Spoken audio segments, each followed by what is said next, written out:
My name is Andrew Cooper, and I shoot and edit videos for large car dealerships, putting out multiple high-quality videos each and every week. And when you're on that kind of schedule, you can't afford to waste time. That's why in this video, I'm going to show you my exact workflow that I use in DaVinci Resolve to edit fast, stay organized, and still make my videos look clean and professional, even when I'm on a tight deadline.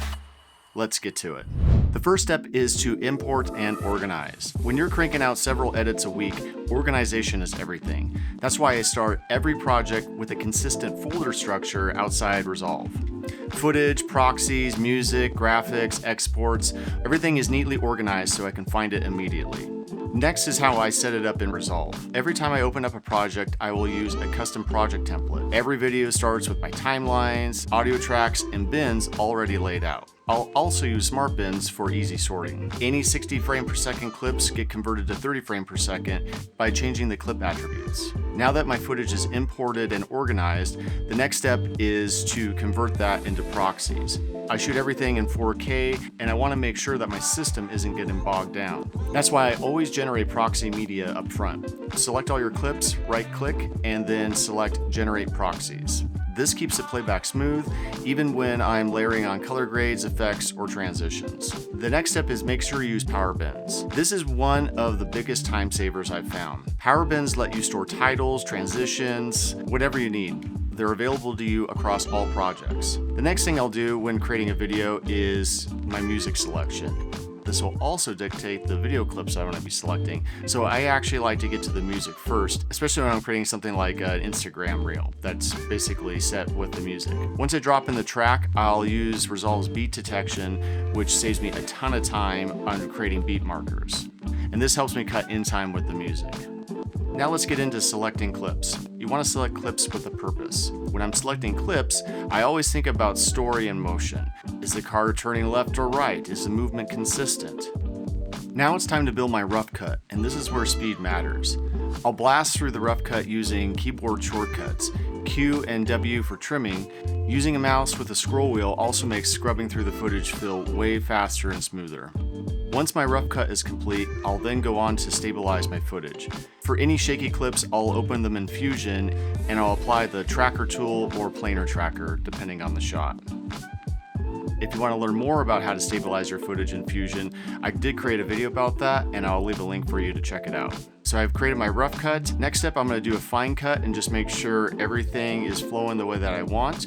And if I'm happy with that, then I'm going to move on to color correction and color grading. I will also use power grades, which are saved color grades that I can immediately apply to my clips without having to manually create all my nodes. Everything is pre-saved and ready to go. That alone can save you 10 to 20 minutes. And what's really cool about it is I can apply a full look in just one click, then tweak it from there. This helps me maintain a consistent brand style, even across different stores and vehicles. And it's a huge time saver. I'll make sure to leave a link where you can download my exact node tree that I use for car videos. Next up is audio. If I'm working with talking head, voiceover, or sales footage, I'll clean it up in Fairlight. EQ, noise reduction, and some basic mixing. And same thing, I have this set up in a presets library where I have the voice isolated, I have the EQ set for a specific microphone, and again, it's really just pressing one button and I'm pretty much 90% of the way there. Same thing for the music, I'll EQ it so it drops the mid down quite a bit so it doesn't collide with the voice. Sound makes a bigger impact than many people think, and it's really important that your audio is nice and clean. Once I have the edit done and it's color graded, I'll do one more final pass, just checking for any repeated shots, transitions that look a little awkward. Weird things can happen, so it's always a good idea just to take one more final look. Finally, I'll export using custom templates. I'll have one specifically set up for YouTube, one for Instagram, and I'll have a high resolution version if I need to use the video again. These aren't the ones that are actually built into DaVinci. I customized these myself after a lot of trial and error, and I'll definitely make a video about that later on my specific export settings because I've noticed they have made a big difference. If you're here, you're watching till the end of the video, I'm going to give you a few tips that help me scale my editing without burning out. First up, keyboard shortcuts are your best friend. Seriously, learn them. They're the built-in ones, but you can also customize for whatever works for you. Next, use a mouse with a scroll wheel for better navigation. Not only is it going to save time, but it's also going to save you a lot of pain because you're not going to have that annoying mouse arm. We don't want mouse arm. When you're color grading, save your power grades. Also save your templates, titles, and transitions into power bins.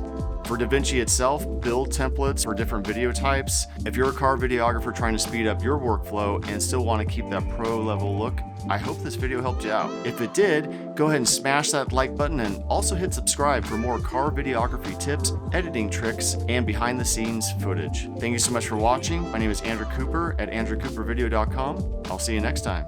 Take care.